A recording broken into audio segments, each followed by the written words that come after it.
We are live. We can go. All right, let me welcome everybody to Recording the Town in Council progress. of Los Gatos meeting of March 15th. And if I could start with a roll call by the clerk, please. Thank you and good evening. Councilmember Syak. Here. Councilmember Hudas.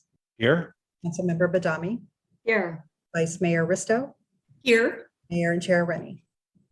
Here. All right, thank you. Everybody's present. Next up, we're going to do presentations, and I would like to do a presentation for the Red Cross Proclamation. Mayor, If I could. Mayor, do you want us to run the video first? Oh, yes, sorry. Go ahead with the video. Thank you. It wasn't on my agenda sheet, so I forgot.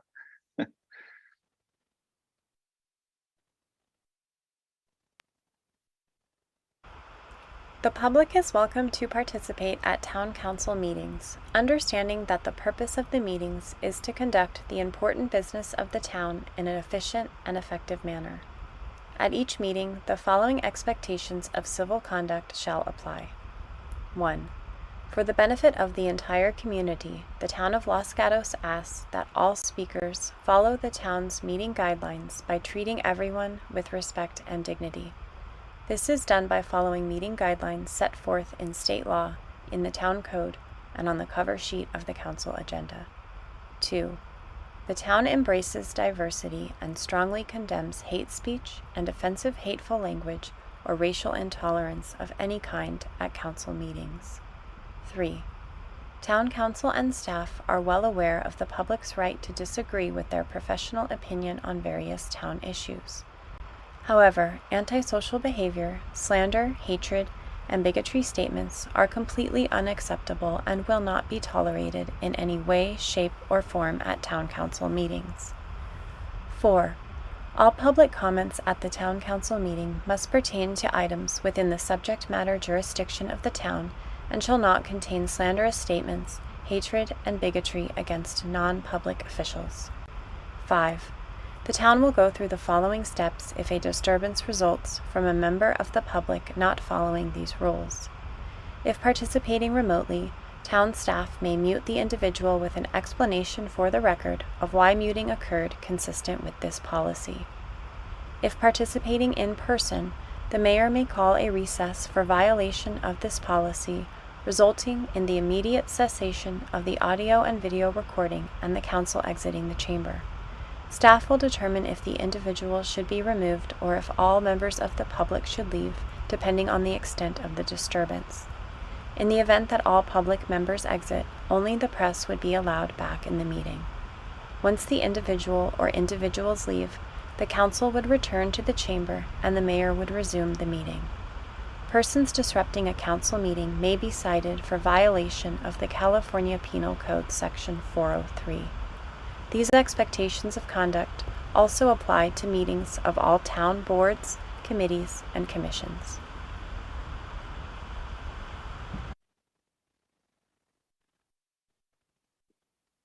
All right, thank you. So next we will go to the Red Cross Proclamation presentations. If I could ask Eve Dreyfus to turn on your video and Brad Gordon. It's just Eve and Brad, correct? I think, Shelley? That's correct. Correct.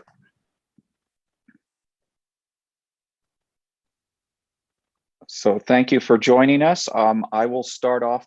I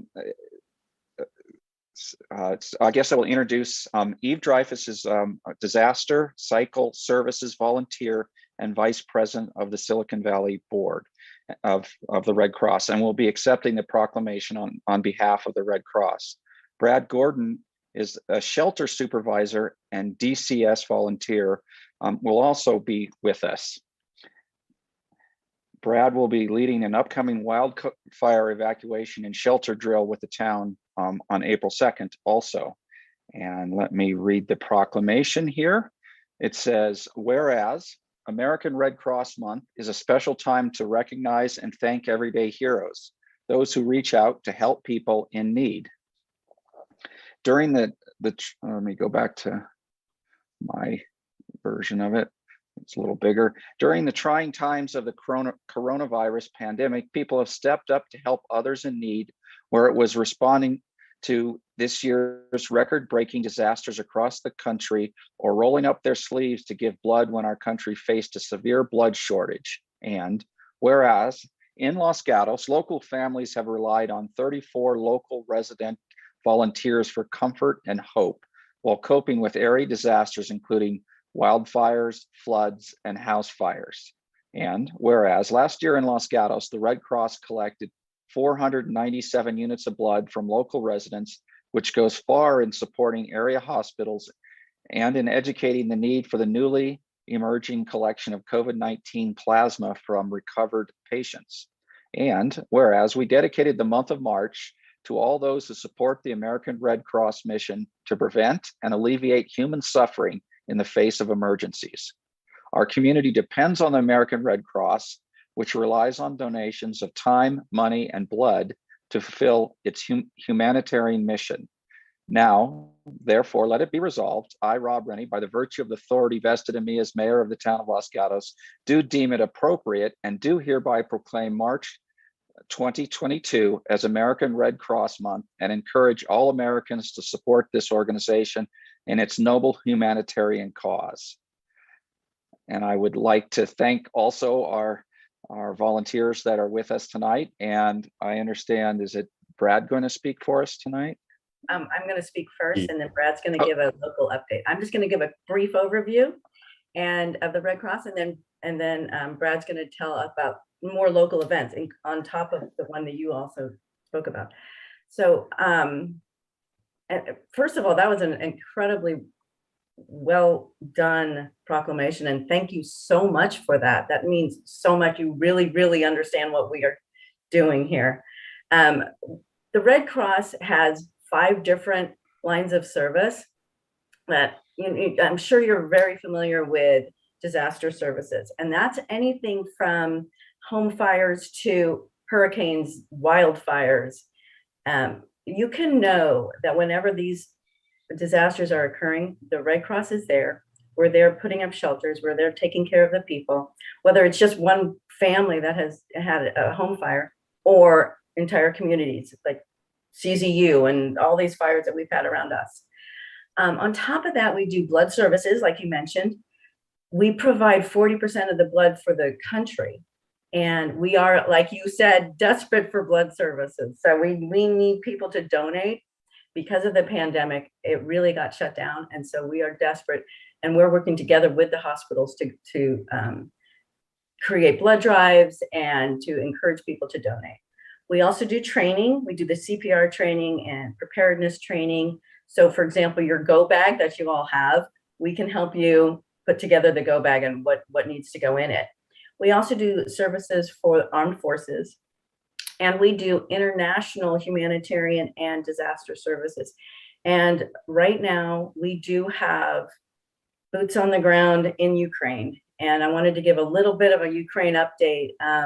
We don't have current numbers. These numbers are about a week and a half old, but there are Red Cross volunteers on the ground in the Ukraine. They've done over 90,000 food and hygiene parcels. There's been trainings, doing first aid trainings in the bomb shelters, in the metro stations. They've given out 32 tons of blankets, medical gear, food, and they're helping with the evacuations and getting people, especially the disabled people, to the borders. The American Red Cross has also joined together with the Polish Red Cross, the Romanian Red Cross, and we are at the borders. So it's over 3 million people so far that have come to the borders, and we meet them along with every other association. There's a lot of people doing this, but it takes all of us. And we're meeting the evacuees and providing food, shelter. We're giving them SIM cards so that they can stay connected, and we're trying to help them reconnect with family members that they've been separated. So to me, it's the incredible courage of the volunteers that just brings me coming back and more. I want to pass it to Brad so that he has time to talk about the local events that in Los Gatos. Brad is a he not only is a volunteer for the Red Cross, but he's also CERT, and he's extremely active in Los Gatos. So Brad, are you on? Yes, I am, Eve. Thank you so much for those very kind words.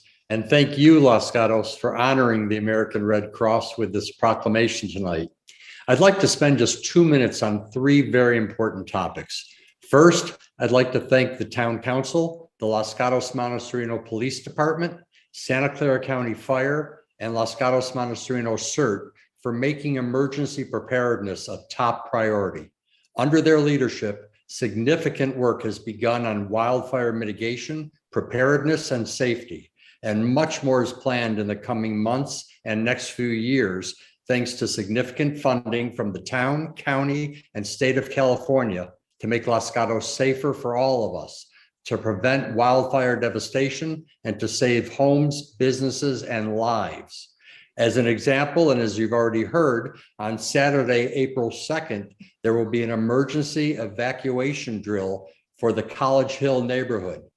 The evacuees will receive an alert SCC advising them to evacuate immediately to proceed to Calgary Church parking lot, where they will be directed to the Red Cross tent and register for the Red Cross shelter.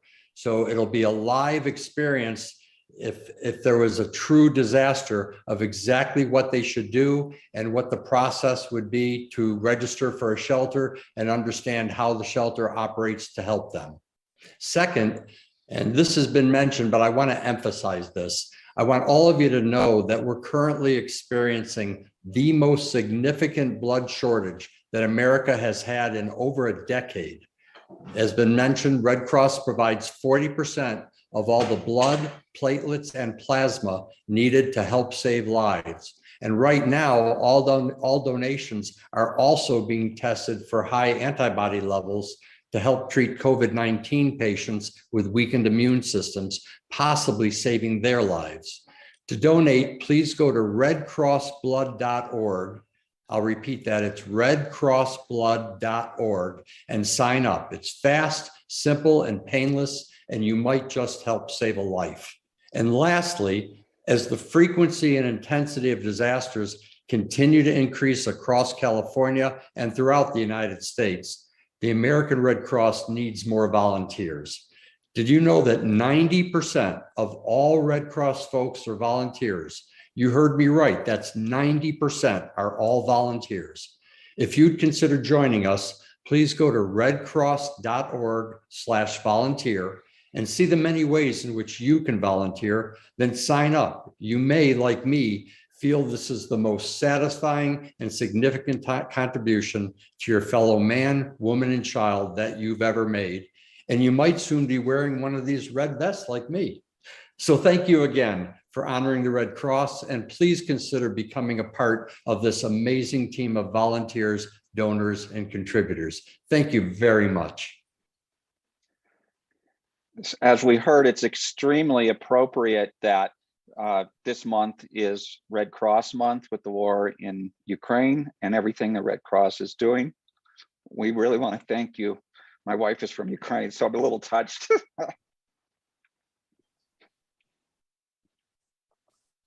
So I want to thank you for all you're doing there. And we'd like to thank you for all you do in our community, in our county, and in Los Gatos. And I especially want to thank the volunteers, you two, and everybody else. And I encourage everybody else to become a volunteer also. So again, thank you. Thank you So much. Okay, so we'll move on from that and closed session report, Mr. Schultz. Yes, good evening, Council. Prior to, or not actually prior, but on March 7th and March 12th, Council met in closed session, discussed personnel matters, the hiring of a new town attorney. As to both of those dates, no action was taken that requires reporting under the Brown Act. All right, thank you. Next up is council matters. Let's start with Vice Mayor Risto. Thank you, Mayor. I have quite a few meetings. I think I'll just highlight the ones that matter most to the community.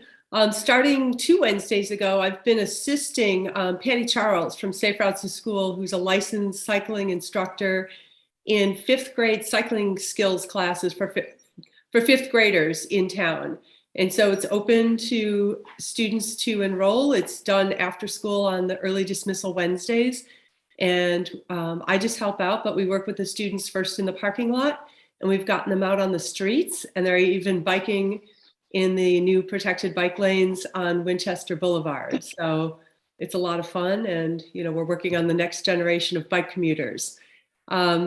I participated, I think there were a few council members who participated and attended the West Valley Community Services Creating an Inclusive Los Gatos Housing Element meeting.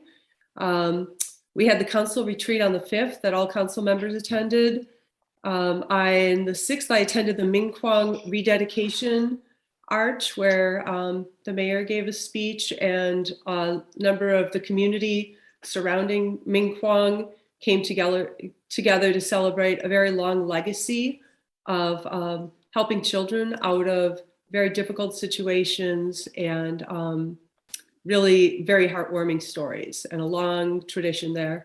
On the 7th, I attended, it was a webinar in celebration of Arbor Day called Planting Trees Initiative, Working for a Better Environment.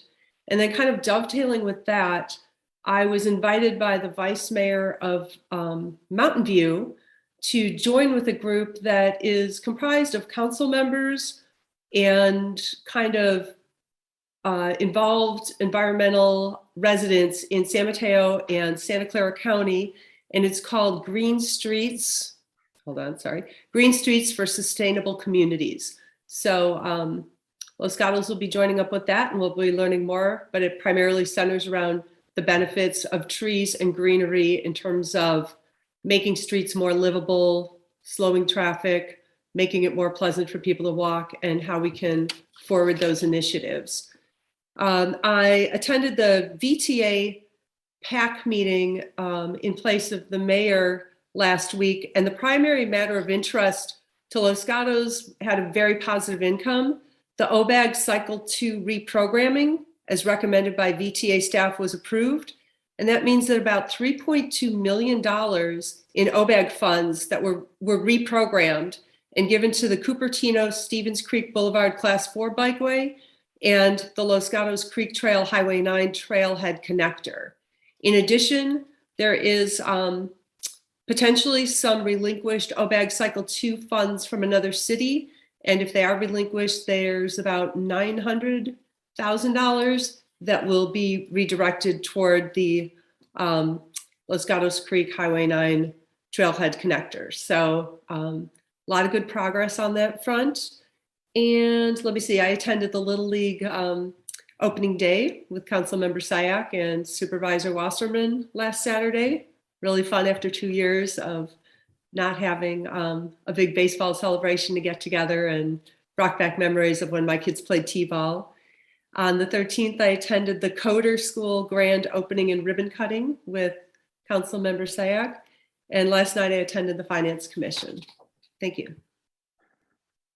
Izzy, great, thank you. Councilmember Sayak.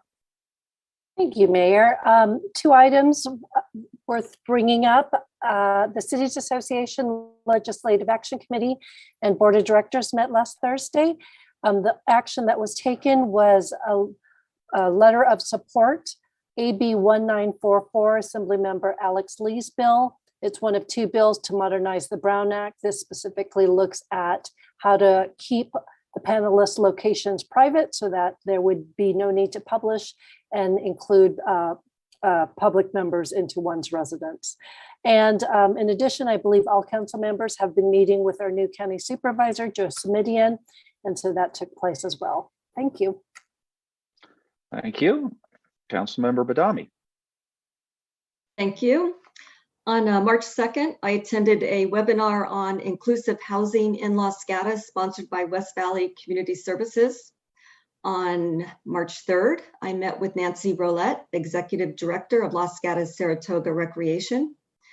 On March 3rd, later that afternoon, I met with a constituent seeking volunteer opportunities with the town. After hearing Brad and Eve's presentation tonight, I'm going to circle back with them and direct them to the Red Cross website. On March 5th, I attended a council retreat.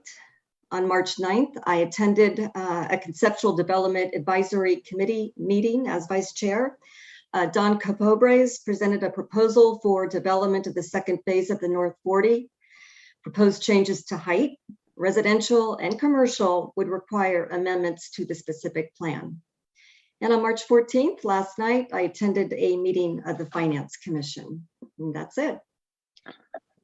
Great, busy also. Councilmember Hudas? Yeah, thank you. On March 2nd, I worked with the subcommittee on work plan for the Senior Services Committee. And we really dug into the benchmarking exercise where we are comparing Los Gatos against 8 other communities. And I think we are at least halfway through that. We have a big working session on that tomorrow.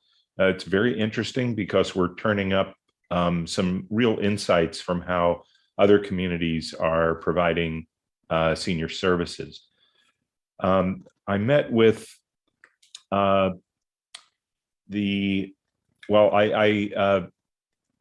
I observed the Conceptual Development Advisory Committee meeting where North 40 modifications to the current specific plan were discussed, and I also observed the Planning Commission meeting.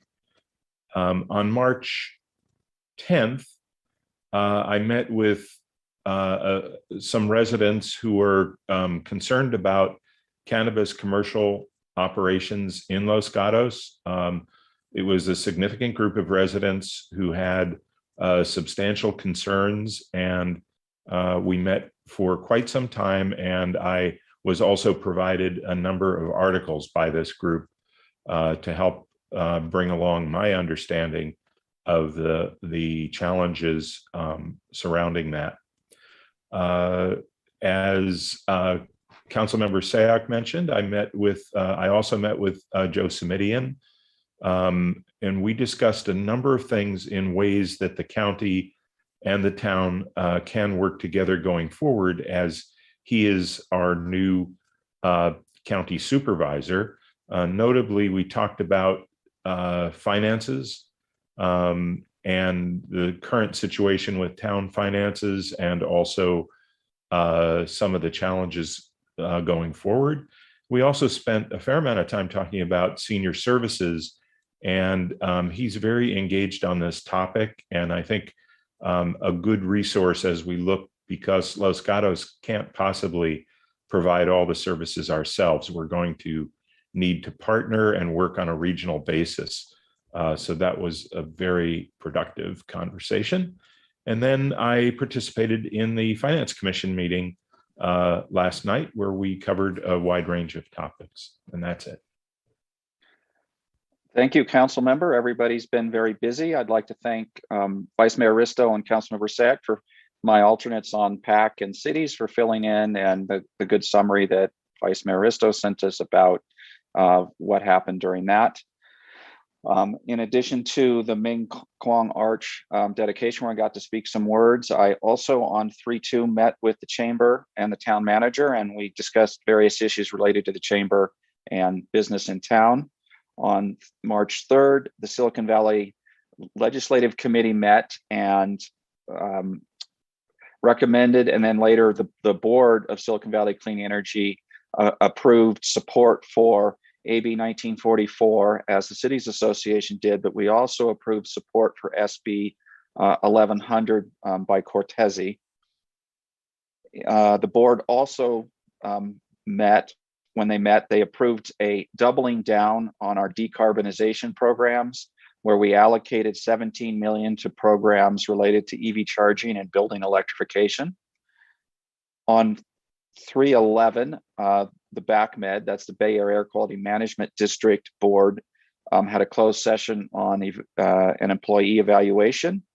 And then on 3/14, the BACMed Legislative Committee also met. Nothing too much to report there. And I also attended the Finance Commission with Councilmember Hudas. So that's it for me, and I will go to manager matters, please. Thank you and good evening, everyone. I wanted to add to our vice mayor's report that she and I, on behalf of the mayor, met with Hillbrook students, 5th and 6th graders, to talk about civics and local government. And these students asked such great questions. It was really quite remarkable and just really engaging. So thank you, Vice Mayor, for joining me with that. I also want to announce that in our effort to continue to make it easier for our public to access town government, we have launched a new Public Records Act portal. And so now the public can go to our website and very easily make a request for public records, and our town clerk's office will be continuing to help and guide people through that process. So check it out on our website. And then finally, we have extended the recruitment for our boards and commissions to May 27th.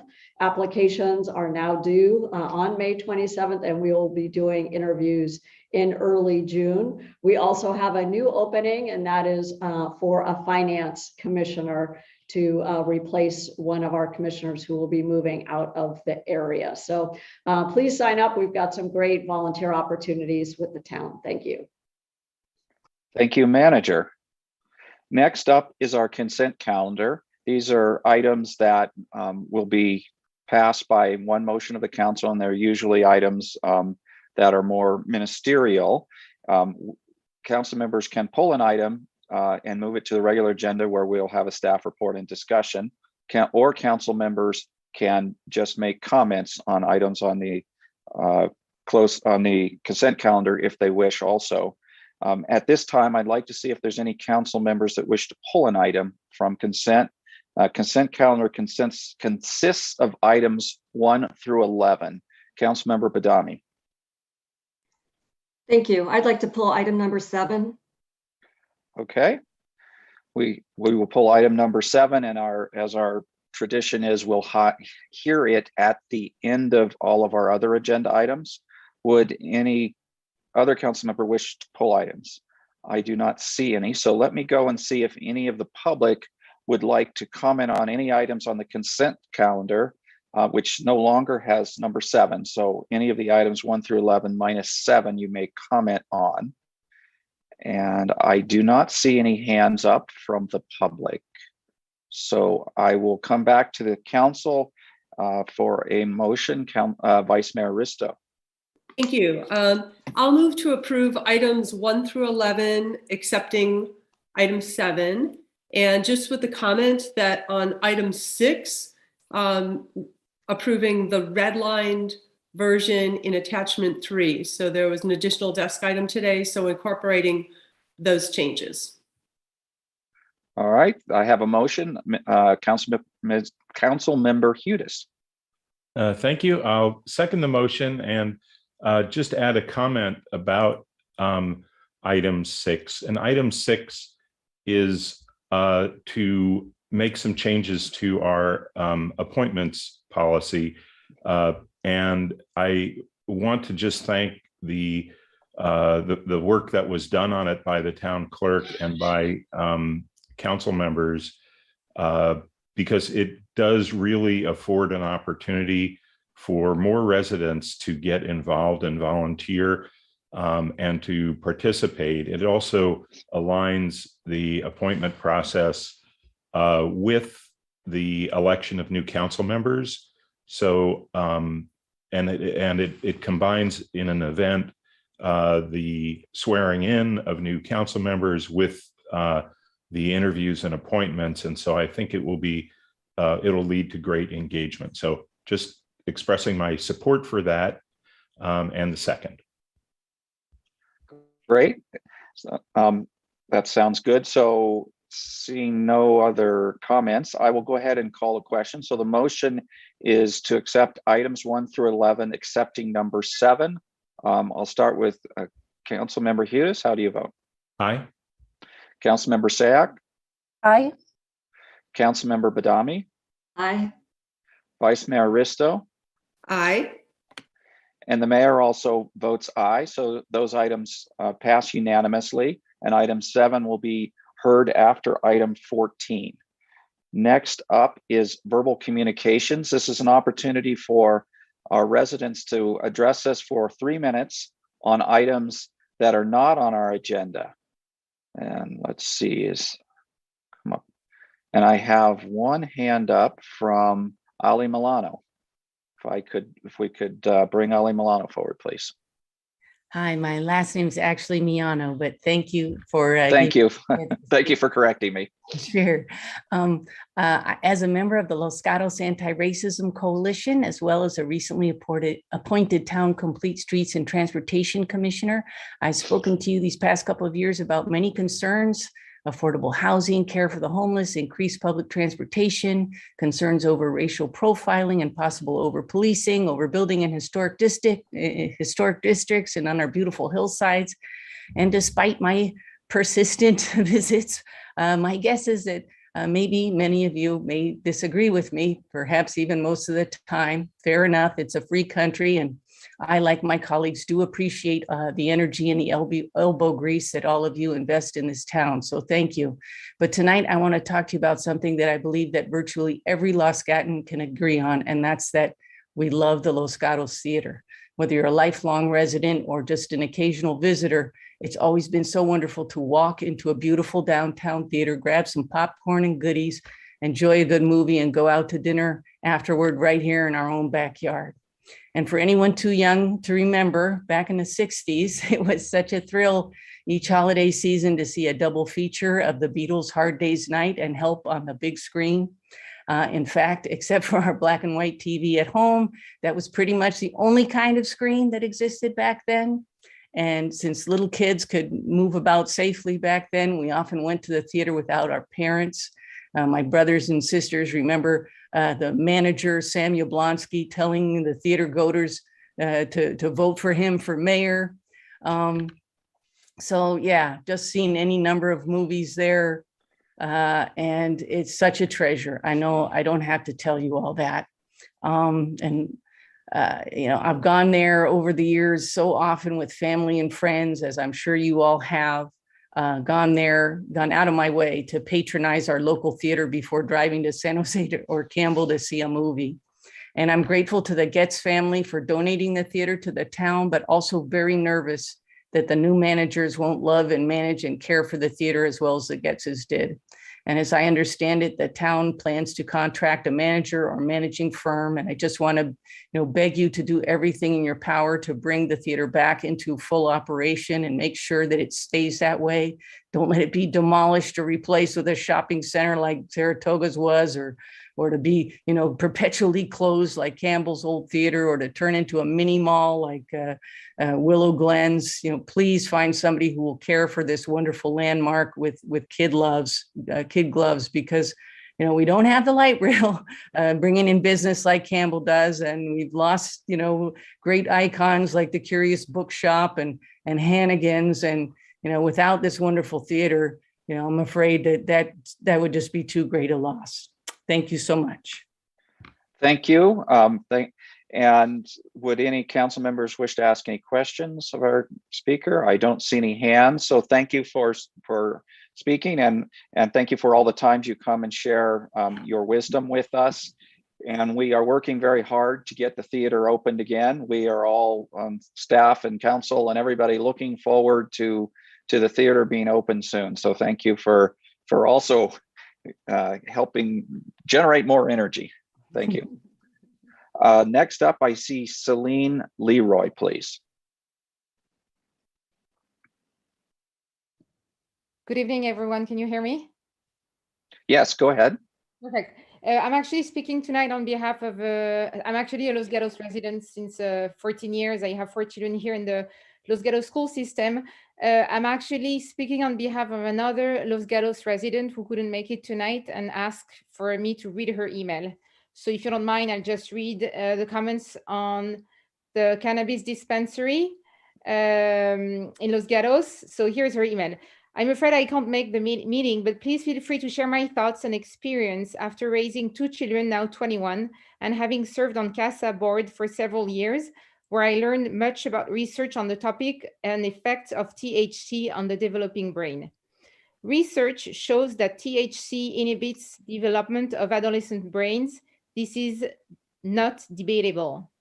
It is ridiculous to defend establishment of dispensaries by saying they ask for IDs to prevent selling to underage. Very good fake IDs are easily accessible to kids and used all the time in Los Gatos bars, etc. It's true that kids can and do use marijuana in Los Gatos right now, but I don't support making it more easily accessible in our town. Yes, alcohol is as dangerous in the hands of underage, irresponsible people, but that's not the battle we're facing with this issue and was addressed long ago. That doesn't mean we need one more thing to have to manage with our youth and others and in our town. Yes, marijuana is legal and there are medicinal applications that are very helpful to some. There are plenty of easy ways for people to fulfill their needs in the recreational and medicinal use category. It doesn't need to be here. Beyond the problem of making marijuana more accessible to the youth of Los Gatos, I am concerned about the impact of abusers, those who use it to excess or are more easily and negatively affected by THC. In these cases, the impact on society can be great: mental health issues, decreased productivity and financial problems, cost of addiction and impact on job performance, learning difficulties, heart and respiratory illness, impaired judgment, problems with motor coordination and slowed reaction times, auto accidents. Abusers may be exceptions, but I'm not in favor of inviting more easy accesses to substances that bring these risks at any rate. All of it results in a cost to society, socially and financially. And once again, these impacts also exist with alcohol abuse, but that's not what we're talking about here. And at the end of the day, I don't believe the potential revenue is worth the risk. And that's all. Thank you. I would see if there's questions, but since the letter was from somebody else, I'm not sure if the questions would work, but, and I don't see any questions. So thank you for sharing your friend's letter tonight. Sure. Would anybody else wish to address us on an item that is not on tonight's agenda? I don't see any more hands, so we will move on to agenda item number 12, which is fee and fine schedule for the fiscal years 2022 and 23. And it looks like Gita Ungivari will give us a report on this. Thank you. Good evening, Mayor, Council members. Gita Ungvari, Finance and Budget Manager. The item in front of you, the Town of Los Gatos proposed fiscal year 2022-23 fee and fine schedules. Like most municipalities, the town sets fees according to state law to recover town costs providing for those services. Fines are the amounts of penalties in the town code violation. The town last comprehensive cost allocation and user fee study recommendation were incorporated in the 2019-20 fee schedule. The town has not adjusted its fees since then due to the pandemic. The comprehensive fee schedule allows for annual adjustment of fees by average increases in the CPI. Those average increases for 2019, 2020, and 2021 was 3.2%, 1.7%, and 3.4% respectively, for a cumulative cost of living increases of 8.5%. Staff recommends that council review and choose one of the three CPI scenarios presented in this report. In the first scenarios, the fees are adjusted by 3.4%, the most recent CPI increases, foregoing 2019 and 2020 CPI increases. In the second scenarios, the town proposed 5.9 CPI increases, which is halfway between the 3.2% and the full recovery. And scenario 3 proposing a full recovery at 8.5% CPI increases. The proposed fee schedule, the different scenarios, can be found in the redlined attachment. In addition, there are other changes and recommendations which are also highlighted in attachment 4 and some that summarize all the adjustment, reclassification, and deletion. Just want to point out that there are some deletion. For example, waive the tree permit fee when the permit application, when the tree removal is done to implement or maintain a defensible space, and fees are not changed, for example, for special permit or the conceptual development advisory committee review fee. The comprehensive fine schedule can be found in Exhibit A to Attachment 5, and there is no changes recommended in this proposed schedule. The town conducted outreach to their prospective constituencies to inform them about the proposed changes. In conclusion, staff recommends that the town council adopt one of the resolution based on the scenarios and adopt the 2022-23 fee schedule. The staff also recommends the town council adopt the resolution approving the comprehensive fine schedule as presented Exhibit A of Attachment 5. This concludes staff presentation, and the directors and other staffs are available for your questions. All right, thank you. Looks like we're going to start with a question from Councilmember Hudes. Thank you. I believe you said it. I just wanted to make sure and understand the reason that the fine schedule, the schedule for penalties, that is not changing. Is that correct? And is there a reason? Is that normal not to adjust the fines? So sometimes we adjust, sometimes we don't adjust. So we didn't, in this round, we didn't get a chance to update the fine schedule. But if we are aware of any changes during the year, usually we would adjust those. And the town staff and the police department, just usually most of our fines are attached to the fire district or other vehicle code. So we would always use those updated fines as needed. Okay, thank you. All right, I'll ask a question since I don't see any other hands. And I'm going to reference it on page 192 of our staff report, but I'm sure it occurs in 3 places in the attachments. Under the Parks and Public Works Services, it says tree-related fees, number 25, illegal tree removal administration fee, 330 in the particular one I'm looking at. I'm not sure if the others changed or not. My question is that in addition to a fine for illegal removal of a tree, or is that the total amount that gets charged for illegal removal of a tree? Good evening, Matt Morley, Director of Parks and Public Works. There are a number of fines that would be charged for somebody who was removing a tree, including replacement charges and penalties associated with that. So the administrative fee would be the base, and there'd be additional charges on top of that. Okay, and I think, don't we have on our agenda to talk about adjusting our tree fines? I think that, or maybe it was related, probably it's in an ordinance that's on our ordinance to-do list. Do I remember correctly? Okay, good. And then, I had asked this question of staff. When I look at the development services, there's lots of red lines, and you can see where the numbers have gone up. But when I look in the Parks and Public Works, I don't see any red lines, so I can't tell are these increases from or not.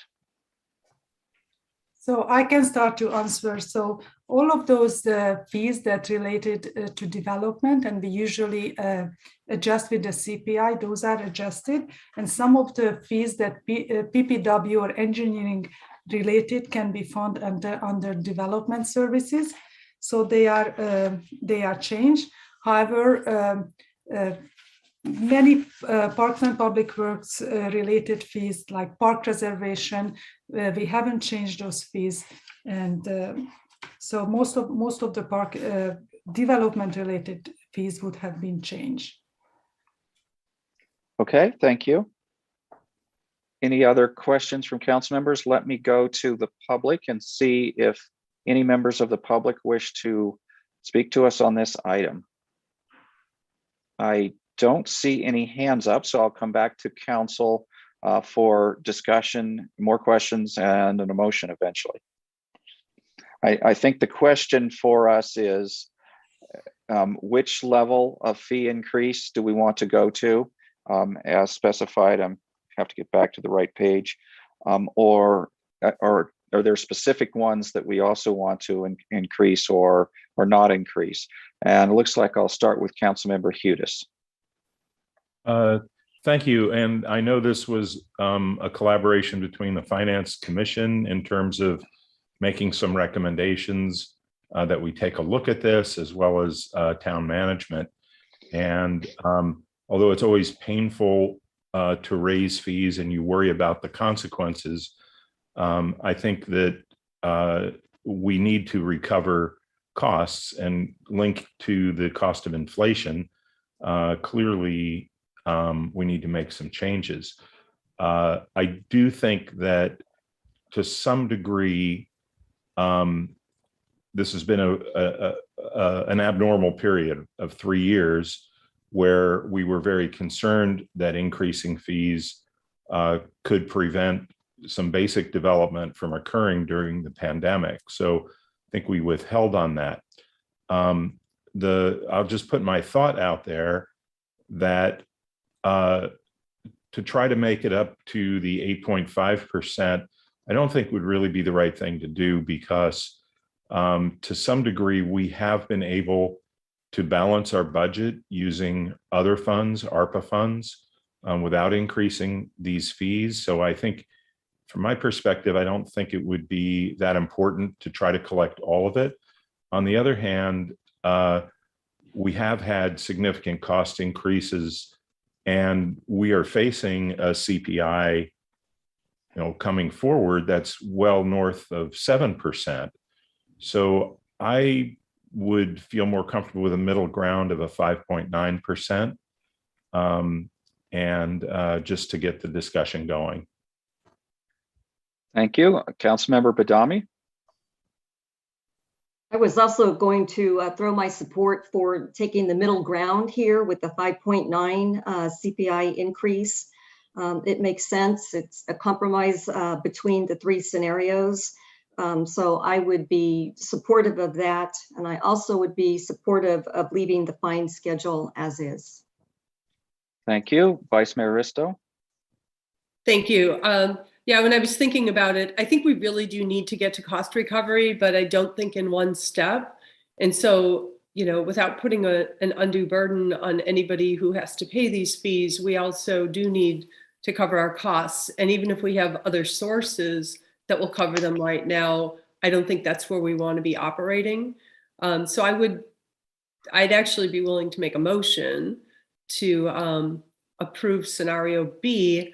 Although in my mind, I would like to maybe next year revisit this and get us up to the right levels so that moving forward in 2 years, we are keeping pace with CPI. So, I'm viewing this as a two-step process. We'll get halfway there now and go the rest of the way.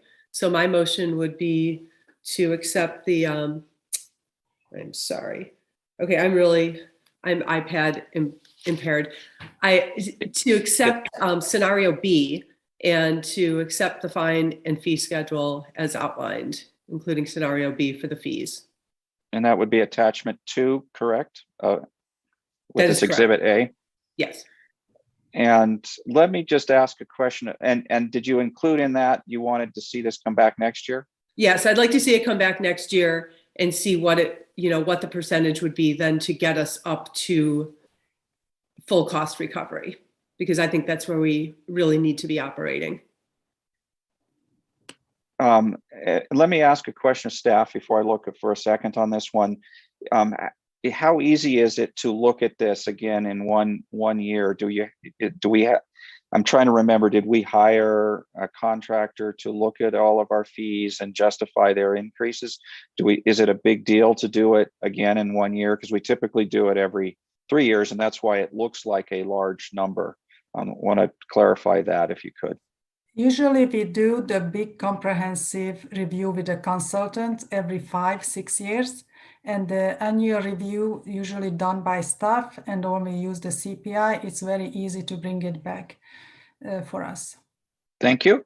Councilmember Sack? Actually, I will second the motion, and I am in supportive of bringing this back next year to bring us to full recovery. Thanks. And I'll just make the same comment. We are searching for new places to get revenue to keep up with the rising costs in the town. And if we start our fees start falling further behind our costs, we're effectively subsidizing those fees. And a lot of the increases in here are in the development area. And when I drive around town, there's no shortage of people spending money on their development. And I'm not sure why we would want to be subsidizing, in other words, not being all the way to cost recovery, subsidizing those activities. But the motion seems like a good compromise, so we aren't taking such a large step all at once to take the medium step of 5.9% increase and then look at this again next year. That seems like a wise way to step into it. So I will support the motion. Is there any further comment? Seeing none, I will call the question for this motion. Councilmember Sack. Aye. Councilmember Hudes. Aye. Vice Mayor Risto. Aye. Councilmember Badami. Aye. And the mayor votes aye, passes unanimously. And we move on to item number 13, which is adopting a council policy committee's recommendation to retain the current style of study session action minutes. Did you have something to add? I'm sorry, I just wanted to add that was the motion including the fine schedules as well. Thank you. Yes, an attachment to attachment 2 and exhibit A. Thank you. And so then I'll go on to item number 13. Good evening, Mayor and Council. The staff report is in front of you there. The Council Policy Committee discussed Council's recommendation to review the style of study session minutes. We did a survey of all of the jurisdictions in Santa Clara County, and in attachment 1 is the survey results from that initial survey that we did, where the majority of them do action style minutes, which is our current style. This afternoon, I did a follow-up survey to the jurisdictions that's contained in attachment 3 of the desk item, where to be specific on study session minutes, and the majority of them also do the action minutes for study session minutes too. And you can see their verbatim comments on the attachment 3, and staff is here to answer any further questions. Okay, thank you. Let's see if I don't see any immediate questions. So let me go to the public on this. Would any Vice Mayor Risto, did you wish to ask questions before I go to the public?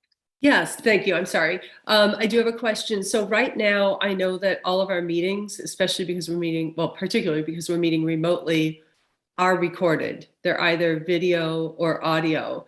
And so, the question is, once we go back to in-person, is the intention to continue to record all of our board and commission meetings so that those are available, and our study sessions?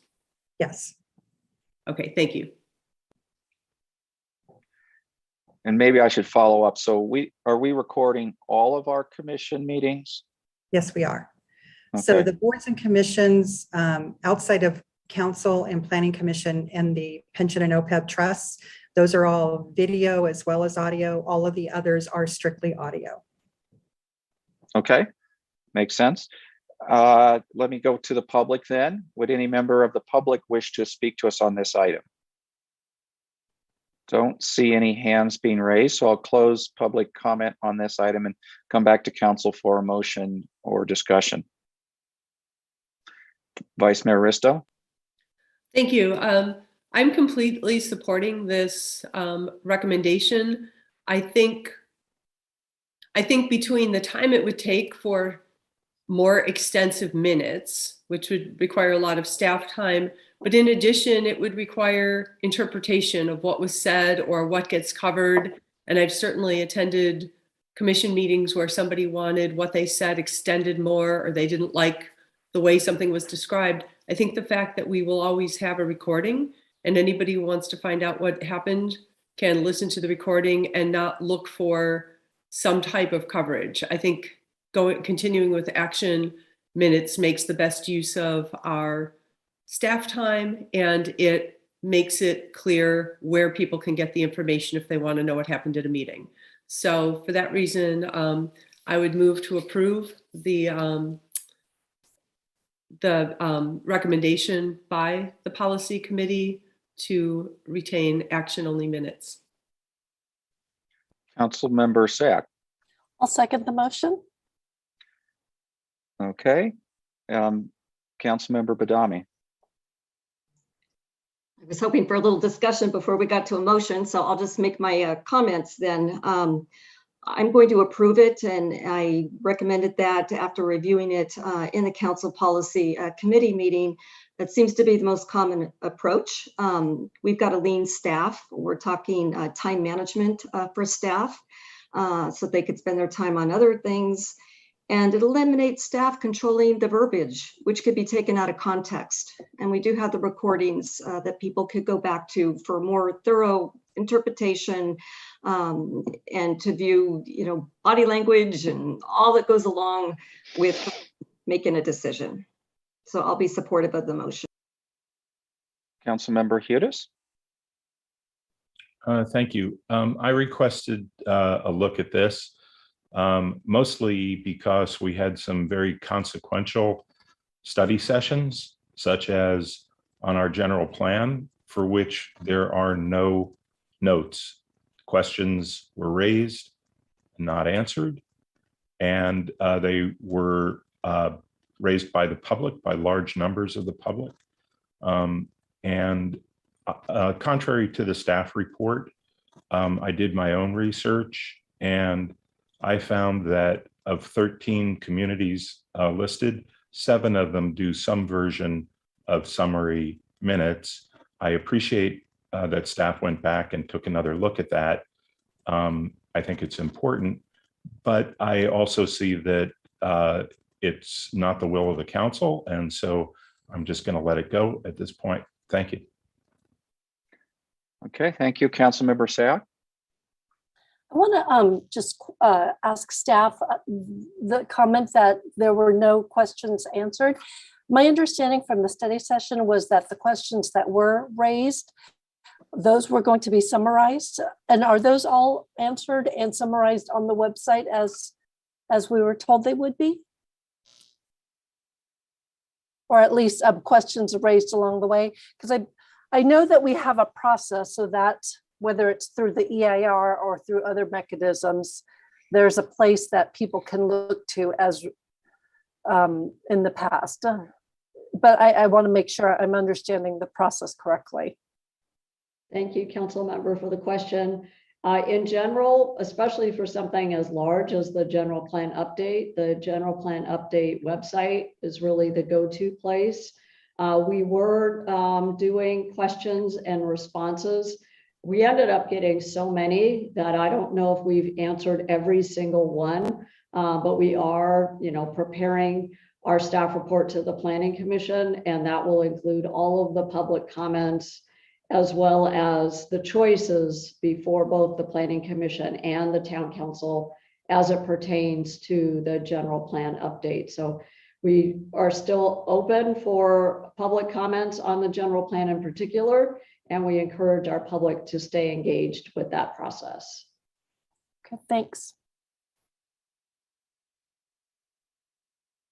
Vice Mayor Risto. Thank you. I guess then what I'm not understanding is I view minutes as one thing, and that's describing what actually occurred at the meeting. And then follow up to answering questions is a completely different subject. And so to the extent that we're discussing minutes right now, my motion stands. And then in general, on any issue, when we have a large issue and have a rolling questions and a website, that's an ongoing process to answer those questions, but that would not be part of the minutes, is my impression. Okay, thank you. Then my motion stands. Okay, so we have a motion and a second. Is there, I don't see any further discussion. And I did go to the public on this, I believe. So I will go ahead and call for the vote. Vice Mayor Risto. Aye. Councilmember Badami. Aye. Councilmember Sayak. Aye. Councilmember Hudes. No. Okay, and the mayor votes yes. The motion passes 4-1. And we will move on to item number 14, which is our downtown parking update.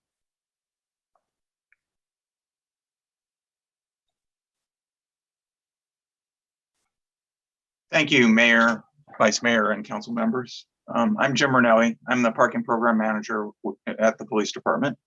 And tonight I want to do a presentation for you on some parking wayfinding design concepts that that we've been working on for you to review them and get your direction.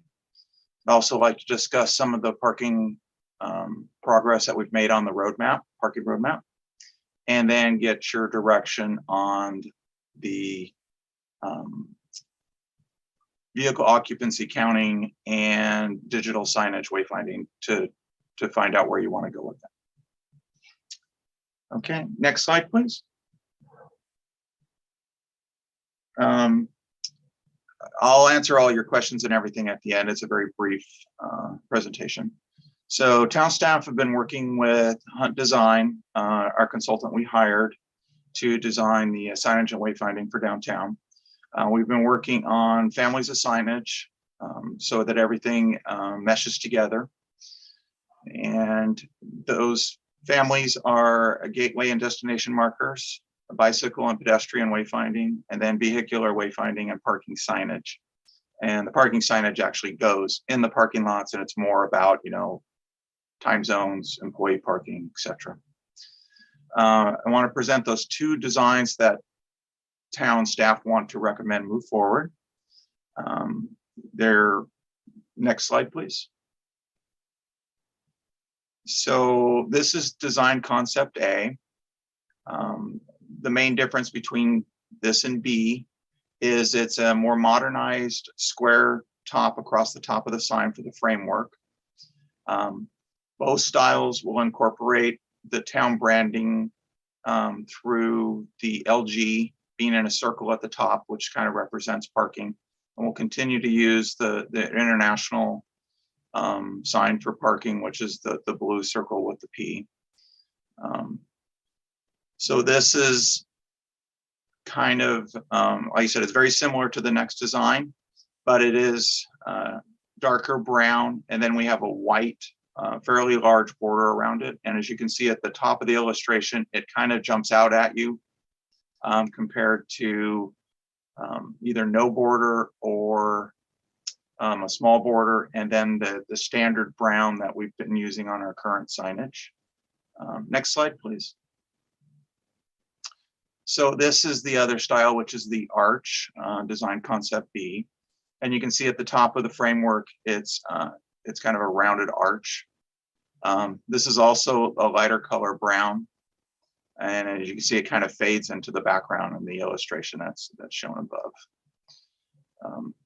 We also want to put some graphics on the back of the sign so they're not just plain aluminum or a solid color. That can be used either a design like that was shown on these two signs, the two different designs, or it can actually be historical pictures, or we will present more details to that later, but we just want to put that idea in your head. Okay, next slide, please. And then moving to the employee signage, which is our first priority right now.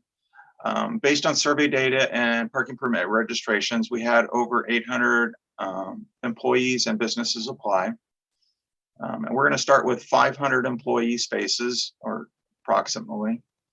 And those are all going to come from the current all-day unlimited use spaces in the majority of the parking lots. We're going to leave the north side lot, which is north of Highway 9, and the Miles Avenue lots. There's several small lots over there. And we're going to leave those out of this program. They will remain just as they are now. Anybody can use those spaces and park all day. Right here, you can see kind of the proposed and the current time slots for the, time spaces, all day, employee spaces.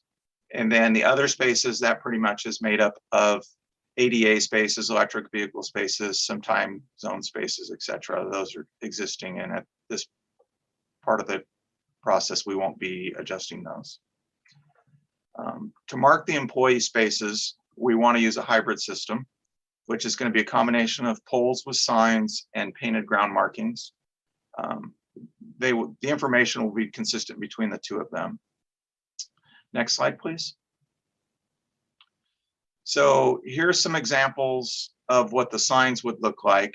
The green is the typical industry standard that's used for parking signs, as a national standard. But those are some other choices. We can go outside of that, but the green is preferred. And then the ground markings is listed where it says employee permit required down in the lower half. So the kind of T sections you'll see at the top of the parking spaces is where we would put vertical poles with signs, and then we would run a marking across the bottom of the spaces that would kind of alternate with it, to really make sure people see and understand what the parameters to use in the employee spaces would be. When we do this, next slide, please. When we do this, it's going to basically remove all the unlimited time spaces out of the majority of the center parking lots, or the central parking lots, I should say. And we're going to need to be able to provide more than 3-hour parking for a small number of visitors, so they don't have to move their car. So to do that, we'll need to come up with a town ordinance that will allow us to charge for parking. We have that just about ready to go. And we're going to recommend a $1 an hour and then an $8 daily maximum. It is only going to generate a fairly modest annual revenue, somewhere between 50 to 150,000 based on those numbers. When we've seen a similar model used in other towns, for example, Paso Robles, a small number of people are actually staying beyond the 3 hours. So it's somewhere between 10 and 20% typically. So it's not going to, be a huge revenue generating source. The pay stations, we want to avoid tearing up the parking lots and the sidewalks, so we don't have to trench. So we would specify solar powered, cellular networked pay stations that would accept both credit and debit cards and cash payment. And we would want to minimize the number of those pay stations. So we would place them actually between the lots. They'd be lots 1 through 5 and in lot 6. And then we would also like to add a mobile payment application that would accept credit and debit payments, either by phone, any mobile device, computer. And that would also work to notify users or visitors that their time is about to expire. When they park, they can register. As say 2 hours and 45 minutes goes by, boom, they'll get a notification. They can automatically add time. And at that point, they would start paying for parking. Next slide. Actually, we're going to go out to RFQ for the employee parking signs. That's in progress. We're doing work on that now. And then by the end of next month, we hope to get out the RFPs for the mobile payment and the pay stations. And then we would also like to find out some direction on whether or not to continue with the vehicle occupancy counting, and the digital wayfinding signage due to cost and resources. And there's more information on that portion in your staff report. That concludes my presentation. Myself, Sergeant Bormeo, and Jem Bresler from Hunt Design are all available right now to answer any questions or to continue discussion on any of the design work. So thank you. All right. Would any council members wish to ask a question before I go to the public? Vice Mayor Risto. Thank you. I actually have 3 questions. So the first one is for the signs. I may have not read the report carefully. I thought we were looking at 2 different designs. One is square, one is arch, but now it sounds like you're saying there's 2 colors of brown. We're mainly looking at that. We're recommending the brown, the darker brown. Okay. So in either case, they would be the very dark brown with the white edging around it. And it's either arch or square. Is that what our choice is? Yes. Okay, perfect. That's correct. The next question I have is for the parking, are we looking at zones so that if somebody moves their car and wants to park it again, they can't move 2 spaces away, they would have to move to a separate zone if they don't want to pay? We do have that in the plans, but I'd like to avoid that until it's actually causing a problem, because it does cause problems for other people that like to come in the morning and get coffee, and then they come back and they, at lunchtime. And so it does start creating some problems, and it makes it more complicated. If we're only getting a few people doing it, it's, sometimes it's better to kind of allow a small amount of abuse than to have strict guidelines that kind of punish the people that we're actually trying to provide the parking for. Okay, I understand. I mean, one of the things I was thinking, one of the things that Julie Dixon had pointed out was that with a Park One solution, it prevents employees from doing the car shuffle that we have going on right now. So I was just concerned about that. What's the incentive to go to the employee parking when you can continue the car shuffle that occurs right now every day? Right. Well, the pilot program is free, so we're hoping that that is going to really push the employees to become part of the program. There's always going to be somebody trying to outwit us and bypass rules.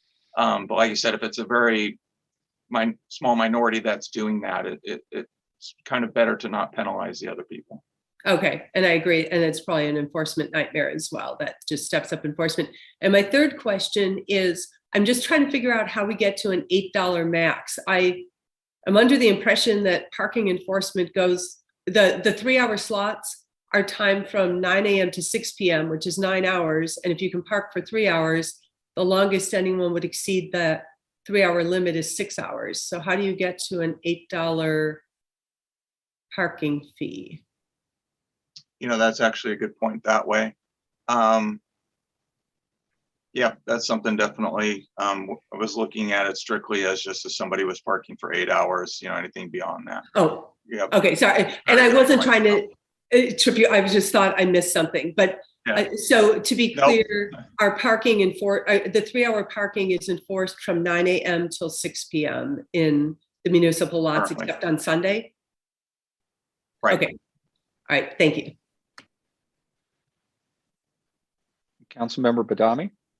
A small detail, but is there a cost difference between the arch and the square, concept A and concept B? Jen, would you like to answer that? Sure. I'll leave the hard ones to me, huh, Jim? It's probably negligible. It's probably not a huge difference. The arch is likely a little bit more because it's a little bit more involved. So I'd say the arch is probably a little bit more expensive, but I'm not sure. There's not going to be that many of these signs. I think that it may not be a big issue, but yes, one is probably a little bit more than the other. Thank you. Councilmember Hudis. Thank you. How much outreach has there been to our downtown businesses about these specific plans?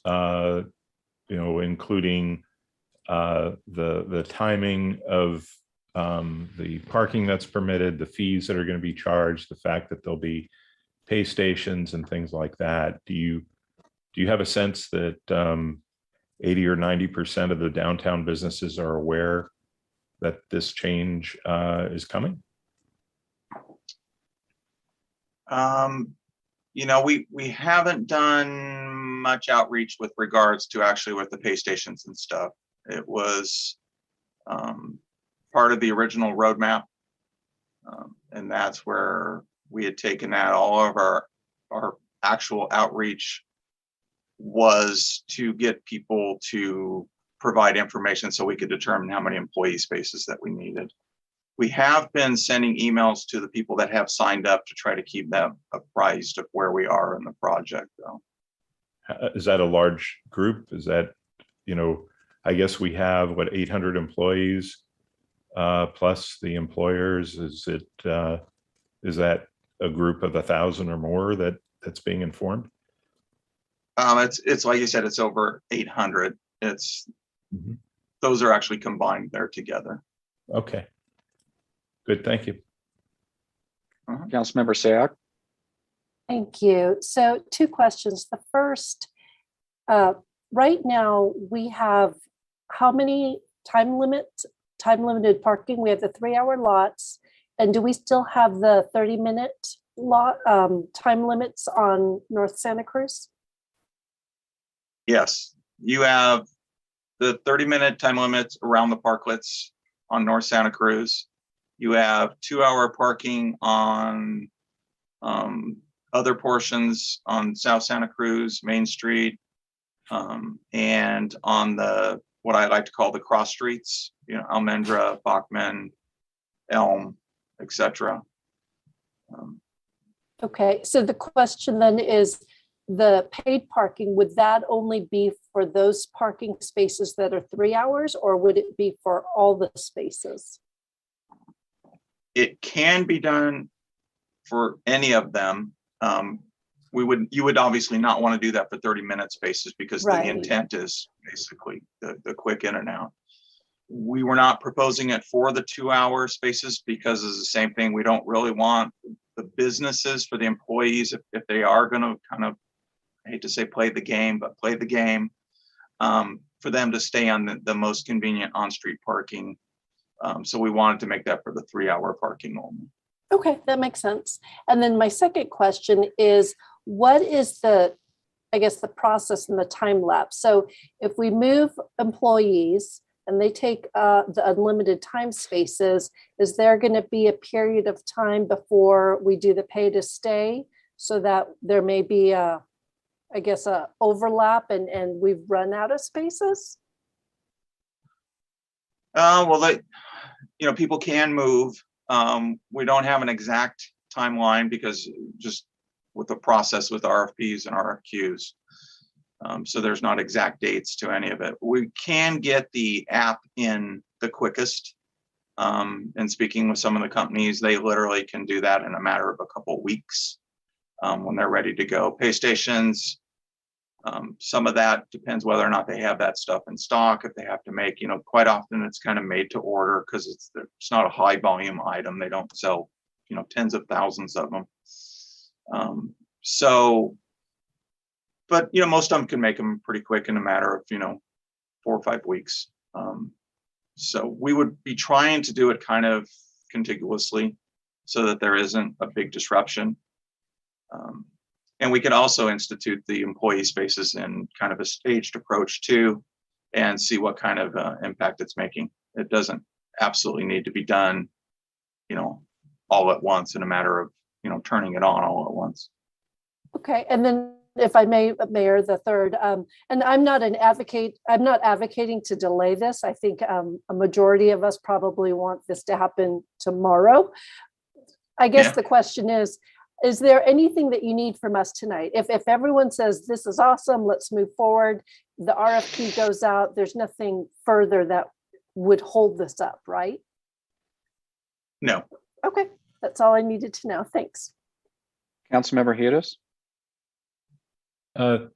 Yeah, I understand that the cost for the electronic wayfinding you've estimated as 750 to 2 million. What is the rough cost for the other things that we're getting ready to start immediately in terms of the cost to make the construction and the cost to operate in terms of enforcement? And also, what is the estimated revenue, just roughly, for what we're planning on doing? Okay, so the app is maybe a couple $1,000s for setup. Most of the cost is actually borne by the actual users. They pay either like a 25 to 35 cent per transaction fee that is paid by the user instead of by the town. More interested in the all-in cost for the town, not the individual fees. What is it going to take? I think we're looking probably around 150,000 or so. Okay, and is that budgeted currently? I believe so. Yes, Okay. we have a capital project, if I may, for implementation of the parking study that's almost at $200,000. So we will be using the capital dollars that the council has already set aside to get this piece of the work completed. Okay, and if I may follow up on the question I asked earlier, do we have a rough estimate of the revenues and the operating costs? Rough estimate for the revenues, like you said, was going to be between 50 to 150,000. And that's just strictly because so many of the people that are coming aren't staying more than 3 hours. And the operating cost, it's depending on whether or not we decide to go with different subscription for like pay stations and stuff. There are ones where, a lot of the maintenance can be strictly done on time and materials versus, a contractual basis where they're coming out and inspecting and doing stuff like that. They wouldn't be highly used, so that it would be fairly minimal. But there would be recurring costs probably of about $10,000 a year to manage those machines. And if I may, does that include enforcement costs? Everything would be the existing things that we already have in place, so that we wouldn't be adding to that. Okay, thank you. All right, let me go to the public now and see if any members of the public wish to speak on this. Leaf ago. We could bring him forward, please. Thank you. This is a project that has the need for a lot of expediency, and I appreciate the work being done to get this moving forward. I do have a suggestion, however, and that is that whatever the decision that you make tonight on the signage, that the blue P be larger and more dominant and be on both sides of the sign so that people are well aware of where there is parking and the arrow directing them to where the parking would be. Currently, it looks like the designs that I looked at online this afternoon, I only saw the P in one of them, the blue P, and it was too small. The signs are a bit cluttered. If we're just trying to direct people to available parking spaces, that needs to be the main message on the signs. I like the rounded top. I think that it adds a little character, and I think that's good. But I think the message needs to be the same on both sides. The other comment I have is really almost a question. I noticed where the listing of the number of parking spaces available on the lower section of the parkings between University and North Santa Cruz, the underground parking, it listed as 152 places. I haven't gone to count them, but I find that to be probably more than double what I just recall seeing in that area. And I assume it does not include the underground parking under Safeway. It's only that underground parking, as I mentioned, downtown. So Those are my comments. Thank you, and appreciate the work that you're doing in this project to get it through as expediently as possible. Help is needed for parking. Okay. Mr. Fago, let's see if there's any questions for you. I don't see any hands, so thank you for speaking, Mr. Fago.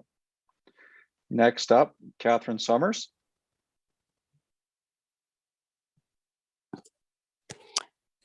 Good evening, Council. While I don't really have any comments, I do have a lot of questions that I hope you'll consider in your deliberations here. First of all, I wanted to bring up Mariko just asked if there is anything that you really do need to decide tonight. I think one of the questions with regards to employee parking is whether or not employees will be able to utilize a few spaces on some of the side streets. So I think that is something that is on your agenda to discuss tonight.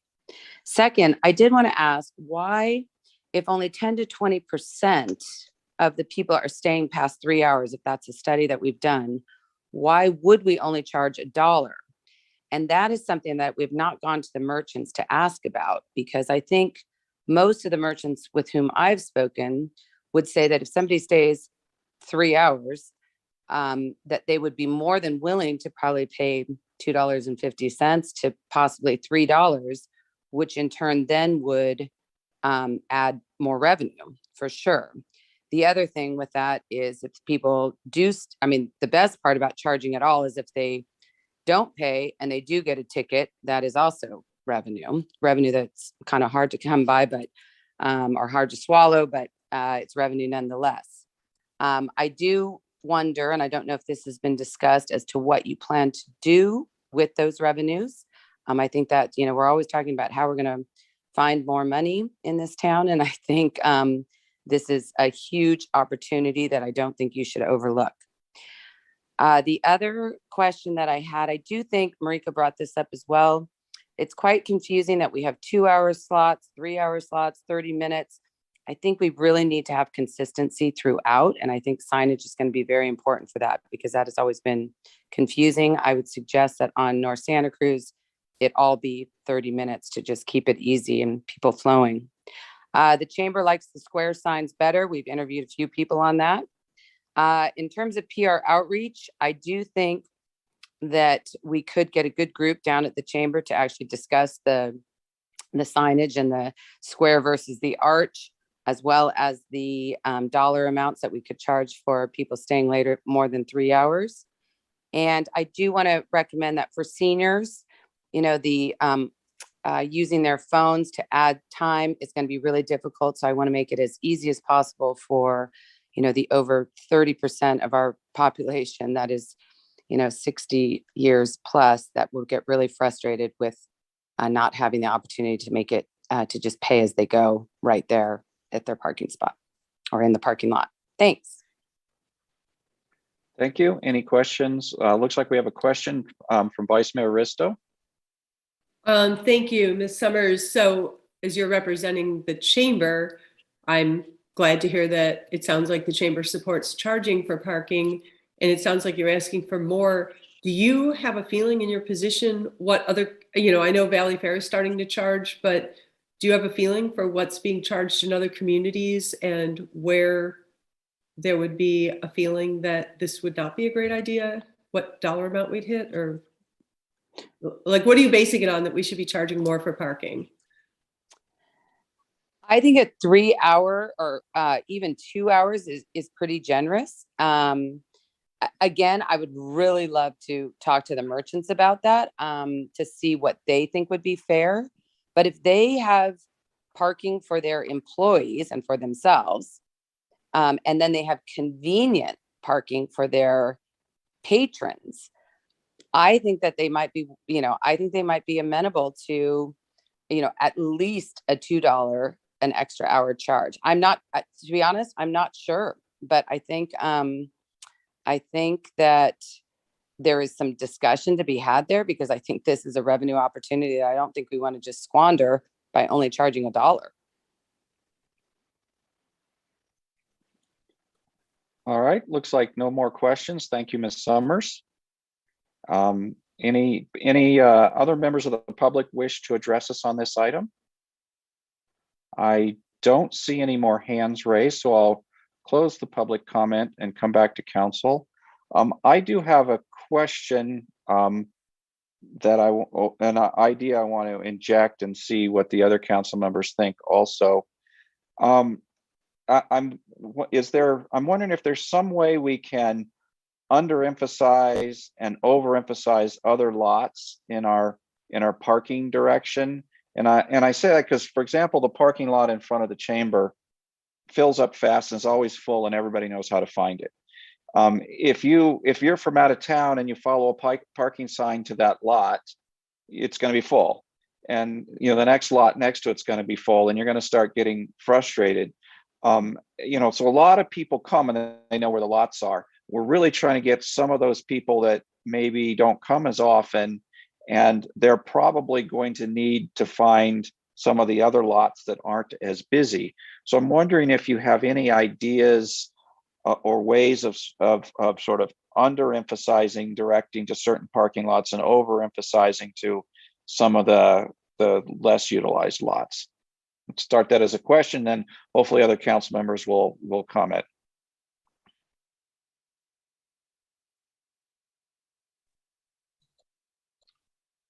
You would like one of us to answer that, correct? Staff, somebody from staff, please. Yeah, okay. I just wanted to make sure. So Jen, do you want to kind of, as part of the wayfinding process, about how we would build that into it? Sure.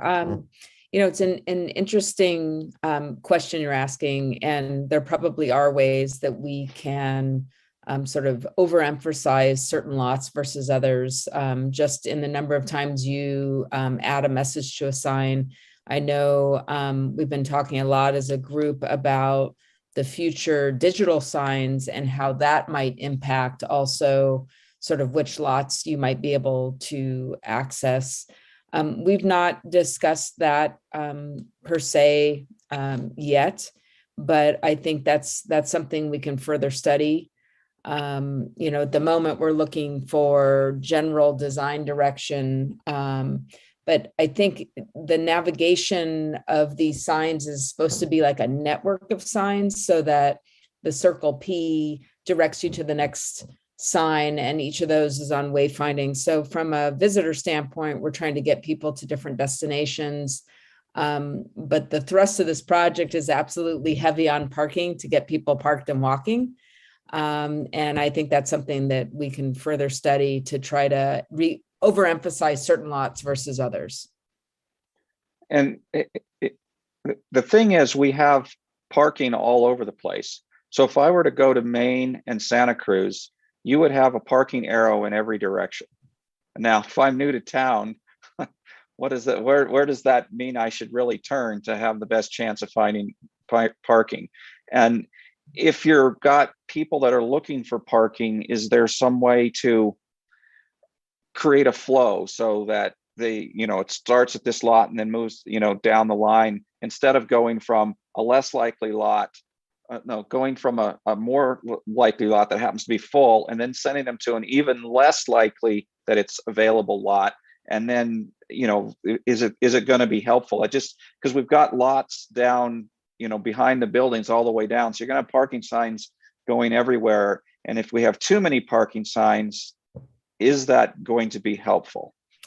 I think one strategy that we've discussed is that every sign shouldn't be just a P with an arrow. And that the truth is, identifying the lots is not as well marked as all of the different P's and arrows. So if I could, I would take all of those out, and then I would first identify all the lots, because I think that's the primary issue that you guys have, is that there's no perpendicular sign that identifies each of the lots in a clear way. So that would be number one. And then there will add back into all the messaging a P with an arrow, and there will be some of those added back in. But I understand your concern, and I think that the one thing we've discussed with Matt and Jim sort of at length is that the digital signs in the future could be set up in a way that could direct you towards, specific lots that may have more openings. So that is something that we could play with. But I understand your concern. I mean, there's parking everywhere, but yet there's this perception that parking's difficult. So, you're coming to us as a wayfinding, specialist, and it's an interesting problem that you guys have, because there is a lot of parking, but it's not necessarily, there's this perception that it's not there. Yeah, let me allow Mr. Morley to weigh in. Thank you. So I wanted to connect a couple dots with the wayfinding effort that we're under now and where it's evolved from with the parking study and the parking roadmap. And if you remember, the parking roadmap was designed to be iterative, to be a process, and it was intentionally put together that way so that we could try some elements, put them in place, and then adjust as we went, so that we didn't have to implement everything all at once, but rather over time. The idea with the wayfinding signage is to get people aware of the parking as they come into town early, so that they don't get to the heavily congested area, that the lot 5 area, the Main and Santa Cruz corner. So it's how do we get them to parking lots sooner, so that they're not funneling down to that congested area. So I think that's the magic of the parking signs here, is they need to grab the attention on University and on Santa Cruz to get people to make that turn to get into the parking lot. So that's the main impetus behind this. And in the best of worlds, that's going to be successful in terms of helping to guide people to the parking lots. And of course, we have that from the north side of town and the south side of town. So we'll be able to get people coming in the south side to lot 6 as the balance to that. So that's the sort of the plan and how the wayfinding connects with the parking roadmap. Thank you. That's helpful. Before I go to other council members, I'd like to ask my second question.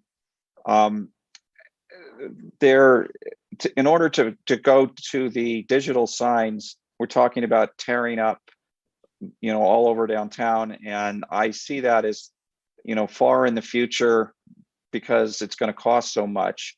And I just can't help but wonder, why do we have to have wired communication to make that work in today's world? There's so many options of cell or 900 megahertz or various different communication options.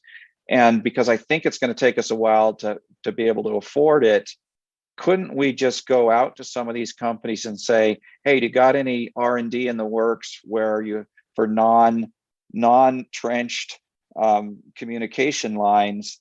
Because I think we're going to be waiting anyway, and maybe we can encourage them moving that way. Any thoughts in that area? That's Mr. Morley, probably. It's my perspective that at a minimum, we're going to need power at each of the digital signs, because they're going to have a higher draw than you can accomplish with a small solar panel, especially in less sunny days. So even if we're trenching power to the signs, it's going to be a significant disruption. And then once you're in a trench and you're trenching power, the reliability of having a hardwired system just makes sense, since you've already got the trench. But regardless of the communication method, I think you're into a trench in order to get power to the signs. Okay, thank you. Let me go to Councilmember Sayak, who's been waiting patiently. Thank you. My question is with regard to the payment for parking. So if we decide $1 an hour, how easy is it to change it in the future? Is it something that's tied to our fee schedule that we just approved, so that it would have to come every 3 years? Or is it something where, as we start to see not so much complaints, we can increase on an annual basis? So. The ordinance, because this actually has to be an ordinance versus a resolution, we would put together a range is what is recommended, and then we could go up or down from that range. And that would actually be part of that ordinance process versus what we're looking at specifically for tonight. We weren't really looking, that was just a basic recommendation of where we would go to kind of give you some idea. but that can absolutely be determined. You know, the other thing that is a variable is the amount of free time that you give. Some places don't give 3, they give 2, so people are paying sooner. And it can be added to the street parking too. You know, if you maybe went down to 1 hour free on the street and charge, and you drop to 2 hours. But again, that can all be part of, you know, the actual ordinance itself. And that can be arranged, that's set up so you either adjust it in 50 cents or $1 increments, you know, on a timely basis. So you wouldn't have to go back. That could just be done either with staff or council's recommendations. Okay, quick follow-up if I can, Mayor, since I do see our town attorney.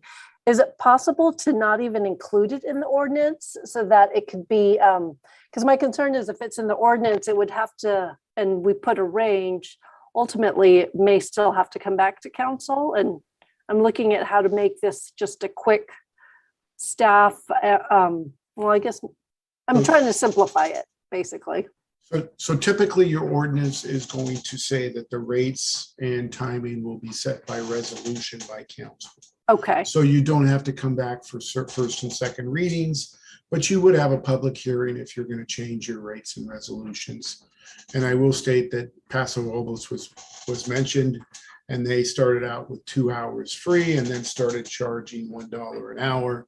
And they've just decided to eliminate any free parking and begin to rate it at the $1 because they weren't generating any revenue, because it was found after, I think it's been about 2 years since that project's been in place, that most of the people were leaving or moving before the 2 hours was up. So, but going back to your question, yes, usually the ordinance sets what the parameters are, but we still would have to have the public hearing, kind of like when you do your fees every year, we could take another look at it and see if you want to tweak it by resolution. Okay, thanks. And Mr. Morley, you were thinking of adding something to this, or? Thank you. I was just going to highlight exactly what the town attorney did, that the council has an opportunity to change that if it's structured properly. Thank you. Councilmember Badami. Thank you. I'd like to go back to the design of the signs. Per Mr. Fago's suggestion, I just need clarification that not all the wayfinding signs would have the decorative back. Is it going to depend upon the location? I just need confirmation on that. Yeah, I think the comment was about the P on the backside of the sign. And I think I just want to clarify that that's not confused with what Jim, when he was presenting, that, you know, a lot of times when you do city signage, the back of the sign is just left to a raw aluminum kind of color. So what we see it as an opportunity nowadays, it almost becomes like a banner on the backside, where it could be color, it could be artwork, it could be, you know, a design. In the case of putting a parking message on both sides, the parking signage identification signs are all perpendicular to the street, like a blade sign, and it would have the messaging and the parking message and icon on both sides of the sign.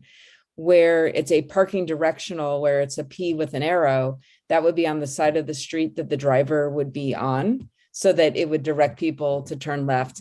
On the back of those signs, you would just want a plain color, because you wouldn't want to put a message for the opposing direction of vehicular drivers. So the signs that are perpendicular to the street would absolutely have the P on both sides when it's a parking identification sign. I hope that answers the question. It did. Thank you. Okay, let me, on the parking costs, let me give my thoughts. I don't see any other hands up. You know, I like the idea of it being more than $1 if we go 3 hours free, and then all of a sudden you have to pay. When I first saw that, I started thinking, you know, it's gonna be an annoyance to people to go pay only $1, right? They're going to be thinking, well, the town hardly gets anything, and I got to walk back to my car. On the other hand, I'm almost wondering if it should be less than 3 hours. You know, when somebody walks up and they think they're going to be gone a lot of hours, they want to pay. They don't want to have to come back later. I'm thinking, so maybe we give the first hour free, but then you start charging $1 an hour, kind of thing. So when you arrive, you can do your paying and not have to worry about it. If you go 3 hours and then you have to walk back to your car and pay, it might be maybe more annoying. It's hard to guess. Vice Mayor Risto, you have some thoughts?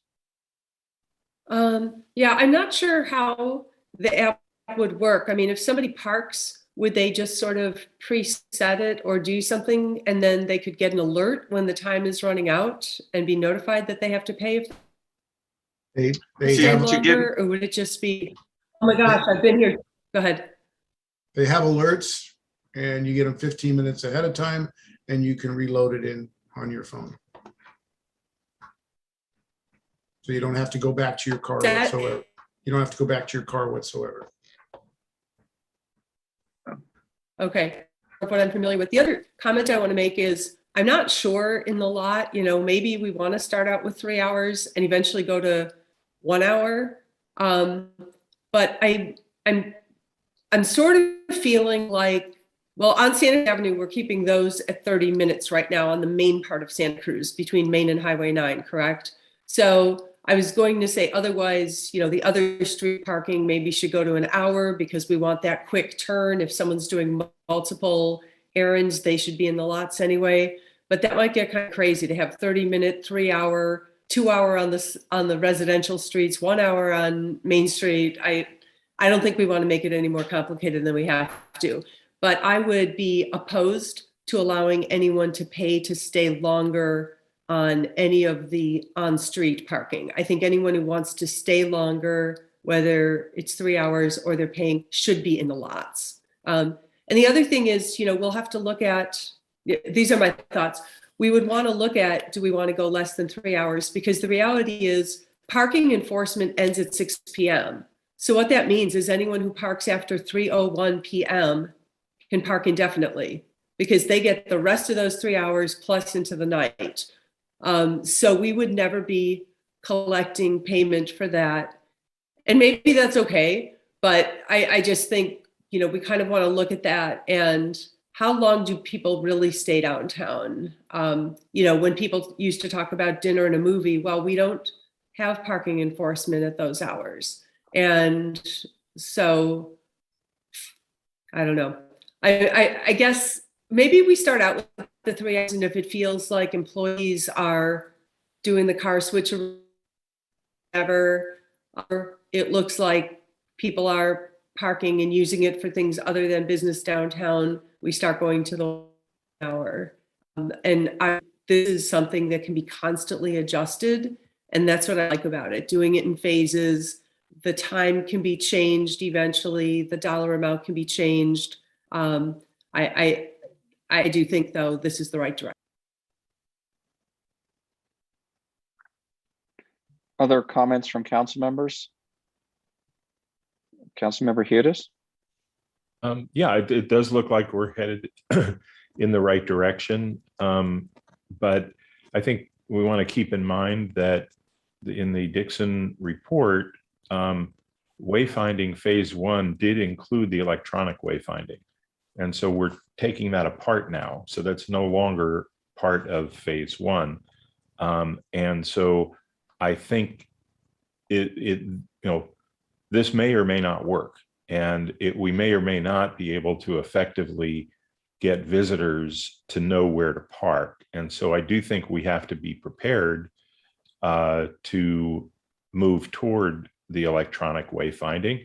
And as the mayor pointed out, we should continue to explore any ways of doing that more economically. I'm sure technology is moving on.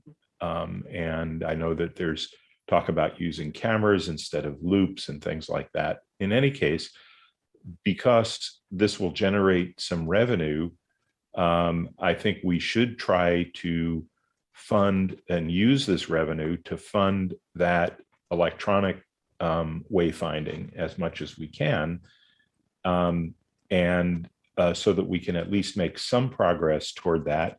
because we don't really know how this is going to work. And so it may be that we are doing something that may have to be fixed. And the way to fix it in terms of what the mayor said earlier was, how do people know where to go? Well, the electronic signage solves that.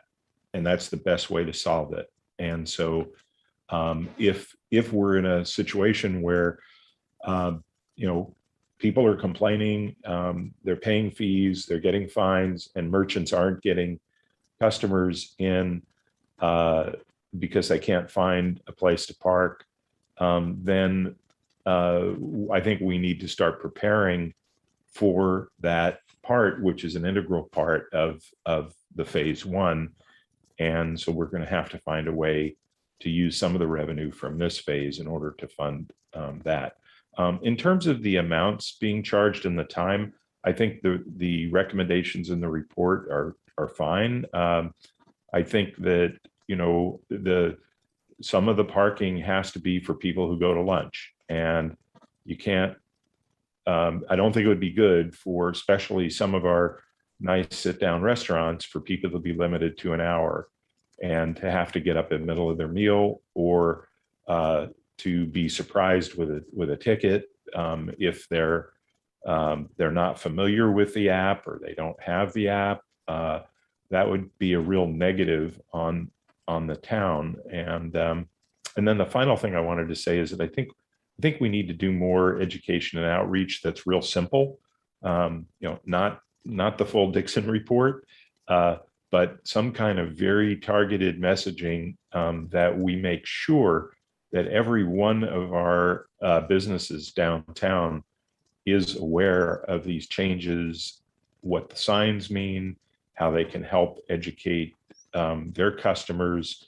But I think we really need to put a lot more effort into the communications and outreach part of it. So those are some thoughts. And Vice Mayor Risto, and we do one of our main decision points is whether we want square signs or stylish arch signs. I think we're looking probably for maybe a couple motions here. Vice Mayor Risto. Okay, first I just wanted to comment on, I think the electronic wayfinding is going to be important. Having had the privilege to watch Julie Dixon give her presentation at least 3 times, I know that not everything in phase one has to be rolled out at once. Each one is an adjustment. I also know from personal experience, there's people who show up downtown right now that don't even know we have lots. So I think that the static signage will be a jump in terms of getting people to the lots. The electronic signage is going to be more useful in terms of telling people where there's open spaces. And so I think we ultimately need to get there, but the last thing I want to do is delay implementation of this program. The other thing is, I think the minute that we start this, and I hope it's tomorrow or as soon as possible, enforcement is going to have to be high to get the employees to comply. It's free parking, but they'll have to go to the back of the lot instead of right in front of something. So a question I have is, do we have the staffing and the ability to do full enforcement of our parking right now? That'd be a question for staff. Thank you, Vice Mayor. Greg Bormelt, the Sergeant. As far as our enforcement plan, that was part of the project moving forward in the design process. So currently with the current permit system, with the current equipment that we have deployed for our parking control officers, it would be a shift in deployment model. One of the things that I know during the Dixon study, they wanted us to focus on gap management. So we already have some tentative adjustments to what those routes would look like in order to really minimize the gap management, to make sure that employees were in those employee permit spots and that 3-hour parking within the muni lot specifically are being enforced. And then obviously the residential neighborhood permit system. So with the current infrastructure that we have right now and with the staff that we have right now, we are prepared to move forward with that. And that was one of the things that we built from the ground up moving forward in this project. Thank you. Councilmember Badami. Since we haven't had any conversation on the design concepts and the mayor was asking about that, not knowing the preference of the chamber, I had been leaning towards design concept B. I felt it was softer, more elegant. I felt it added a little more interest, and in doing so, captured the eye of the user, which is the intent of the signs. So I'm interested in hearing input from my fellow council members as well. And I'll say I'm in total agreement with what Councilmember Badami just said. I thought that they were also a little more almost intentional versus a square sign sometimes looks like it's just been slapped up and instead of planned into the design. So I agree with her comments. Councilmember Sayak.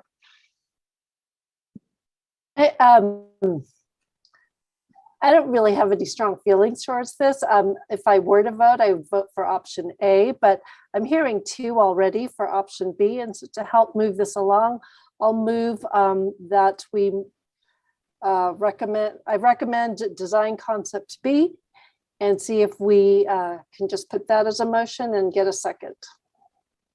Councilmember Badami. Second. Okay, I have a motion and a second. Any further discussion? Seeing none, I'll call a question on Vice Mayor Risto. Yeah, I'm with sorry. your My real internet hand. failed and I got thrown off. So I guess we're voting on the size of the sign. I actually like the cleaner look of the square. I think the arch is a little busy, but if we want to go all timey, I'll do anything people want. So Might actually be helpful now to hear Councilmember Hughes before we vote. I could go either way. Go ahead, Councilmember Hudis. I did hear that the chamber preferred the square, and so I will go with the square. Okay, well then I will withdraw my motion. And I'll withdraw my second. And with the mayor's approval, I will move that we recommend option A, the square. Okay, would anybody like to second? I'll second. Okay, second from Councilmember Badami. Any further discussion? Okay, so now we're a motion to go with design A. And so I'll call the question. Councilmember Hudis. Aye. Councilmember Sayak. Yes. Councilmember Badami. Yes, to move it along. And Vice Mayor Risto. Aye. And I'll vote aye. I don't feel that strongly. So that motion passes unanimously. So next up is, other discussions. I think what I'm hearing, my preference might be to say, go ahead and stay with all of the plan, except instead of the dollar at after 3 hours, I would go with the chamber's suggestion of $250. And I will make that a motion and see if anybody else wants to second. Councilmember Sayak. Second that. And with that, though, I'd prefer if we can make the ordinance an easy ordinance so that we give maximum flexibility with the resolution to increase it when necessary. Did you want that added to the motion, or that just comments to go with it? If the maker of the motion would be so inclined. I'm willing to allow those adjustments. Okay, any other discussion? I knew my motion was too vague. Town manager? Actually, I think I would consider this to be more direction for the preparation of the ordinance and resolution, because we do need to do outreach to stakeholders prior to bringing the ordinance and resolution back to you. So it's definitely helpful to know where you're leaning, because then we can test those ideas as we do the outreach. But we don't want you to think that tonight you're adopting the ordinance for the paid parking. There's still some more steps that we need to bring back to you. Okay. So we will word the motion as, we like the plan that as presented. We would prefer to study the 250 per hour after the 3 hour, and that we try to make the ordinance flexible so we can adjust later on. Is that acceptable to the seconder? Yes, it is. Does that sound like? Thank you. Okay. Would Mr. Schultz like to add something? No? Okay. Any further discussion on this? I'll call the question. Councilmember Sayak, Yes. Councilmember Hudes, Yes. Councilmember Badami, Yes. Councilmember Risto, or Aye. Vice Mayor Risto, and the mayor votes aye also. So that direction and preferences passes unanimously. Would anybody else like to discuss anything else on this particular agenda item? Seeing none, I will close agenda item 14, and we have to go back to agenda item number 7, which I will have to look up. It is our general plan progress report. And let's see, Councilmember Badami, you pulled this one.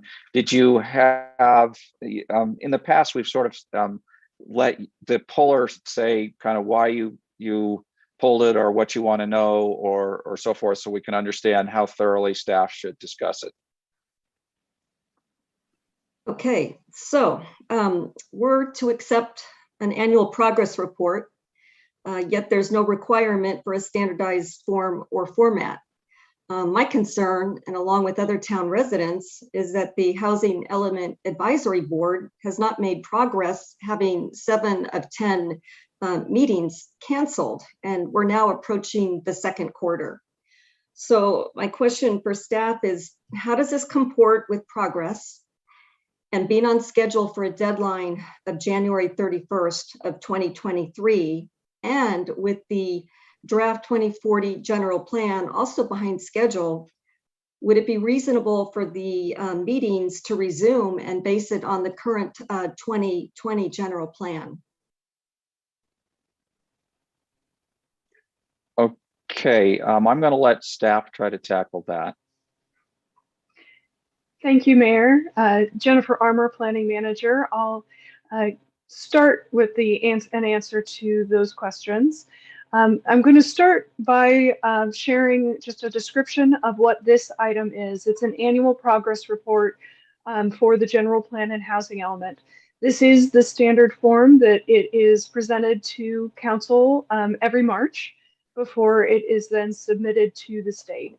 And so this is a consistent form that we have used over many years to share this information, and it actually is on spreadsheets that are provided by the state for us to fill out.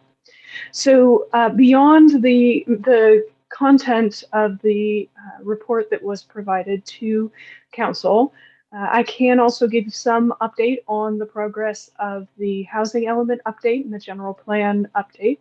We are targeting to take the general plan, draft 2040 general plan, along with the EIR to Planning Commission on April 13th.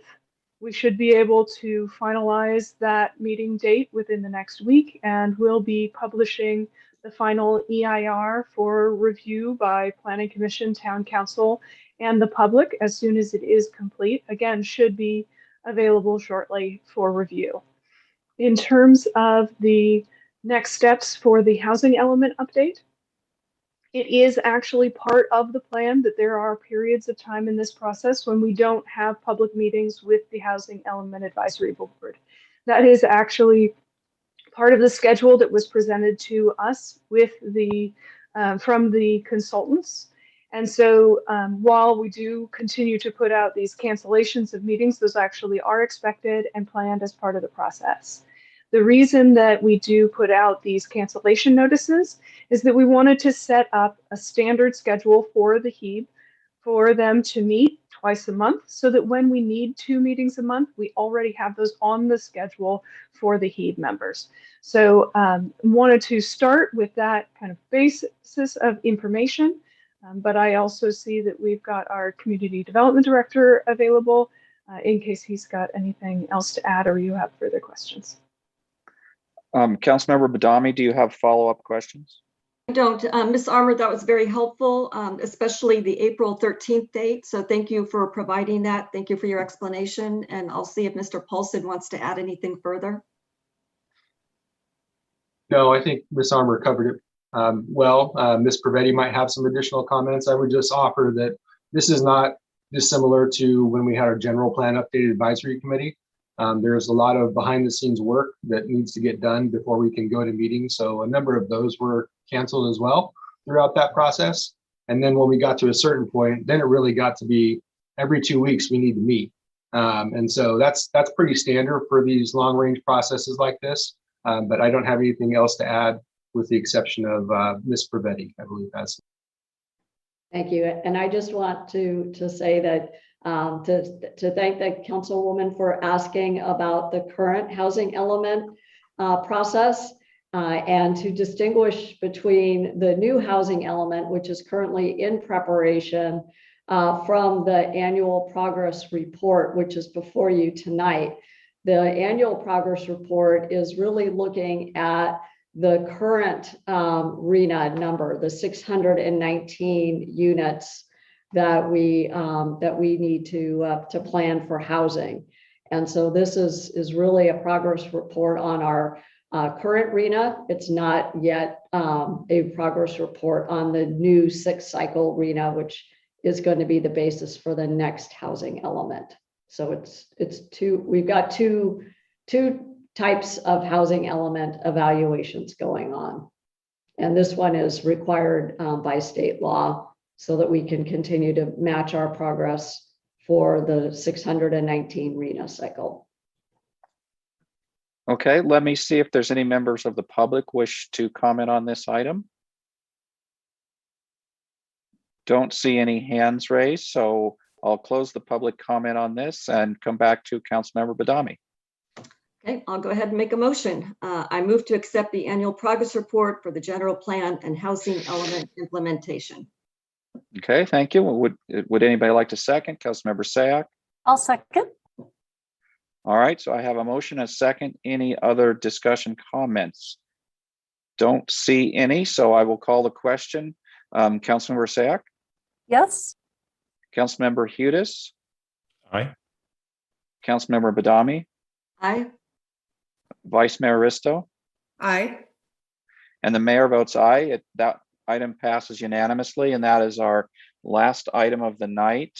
Is there anything I have forgotten? Don't think so. So thank you, council and staff and the public for their attending, and we will see you next time. The meeting is adjourned.